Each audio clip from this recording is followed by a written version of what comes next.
जय हिंद दोस्तों, आज के क्लास में लोग सीखने वाले हैं क्लास 10th का एक इंपॉर्टेंट टॉपिक सत्ता में साझेदारी के बारे में। ठीक है, सत्ता में साझेदारी को इंग्लिश में कहते हैं पावर शेयरिंग। क्लियर?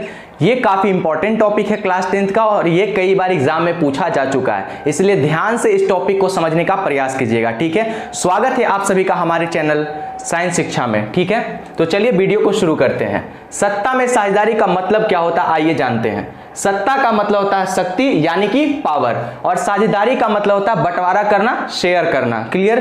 तो सत्ता में साझेदारी का मतलब क्या हो गया? शक्ति का बंटवारा करना, पावर का बंटवारा करना। और ये पावर का बंटवारा किनके बीच किया जाएगा? देश के अंदर रहने वाले हर तरह के लोगों के बीच सत्ता का बंटवारा किया जाएगा। ठीक है, और ये पावर होता किसका, किस चीज का है? ठीक है, देश की शासन व्यवस्था को चलाने का पावर होता है, देश की शासन व्यवस्था से संबंधित निर्णय लेने का पावर होता है। समझ में आ रहा बात? तो सत्ता में साझेदारी का मतलब क्या हो गया?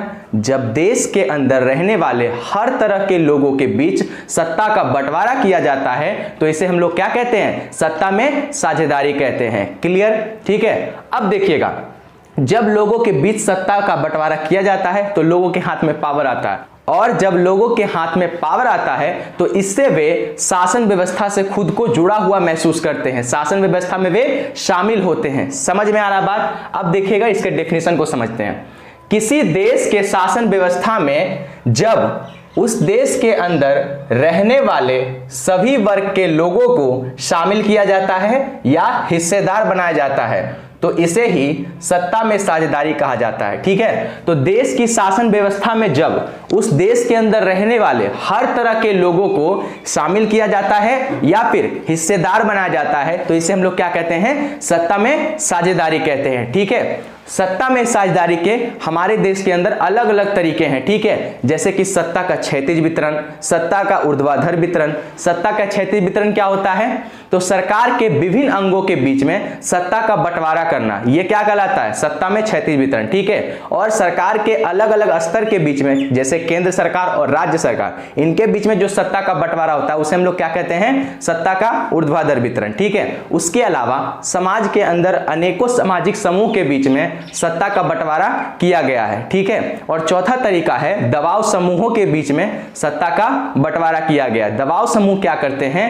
आंदोलन के जरिए, धरना प्रदर्शन के जरिए अपने बातों को सरकार के समक्ष रखते हैं, और ऐसा वे कब कर सकते हैं? जब उनके पास पावर हो। समझ में आ रहा बात? और ये जो दबाव समूह होते हैं वो अलग अलग अपने लोगों के समूह होते हैं। समझ में आ रहा बात? जैसे विद्यार्थियों के लिए अलग दबाव समूह होता है, शिक्षक के लिए अलग दबाव समूह होता है। ठीक है, उसके बाद मजदूरों के लिए दबाव समूह होता है, किसानों के लिए दबाव समूह होता है। क्लियर?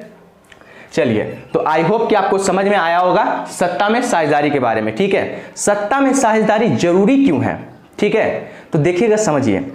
तो किसी देश के अंदर जब अनेक प्रकार के लोग रह रहे हैं, अनेक वर्ग के लोग रह रहे हैं, ठीक है, तो सभी वर्ग के लोगों को शासन व्यवस्था से जुड़ा होना चाहिए ताकि उनकी समस्याओं का निदान हो सके, उनके प्रॉब्लम का सॉल्यूशन मिल सके। ठीक है, लेकिन जब देश के अंदर केवल एक वर्ग के हाथों में पूरी सत्ता आ जाएगी, पूरी पावर आ जाएगी, तो वे अपने मनमानी कर सकते हैं और दूसरे वर्ग के लोगों के आवश्यकताओं को नजरअंदाज कर सकते हैं। ठीक है, और इस तरह से दोनों के बीच में क्या हो सकता है? टकराव हो सकता है, तनाव हो सकता है। ठीक है, जिसके कारण देश की एकता और अखंडता खतरे में पड़ सकती है। ठीक है, तो विभिन्न सामाजिक समूहों के बीच टकराव को एवं हिंसा को दूर करने के लिए सत्ता में साझेदारी की जाती है ताकि देश की एकता और अखंडता बनी रहे। समझ में आ रहा बात? इसलिए सत्ता में साझेदारी आवश्यक होता है। आई होप कि आपको समझ में आया होगा सत्ता में साझेदारी के बारे में। ठीक है।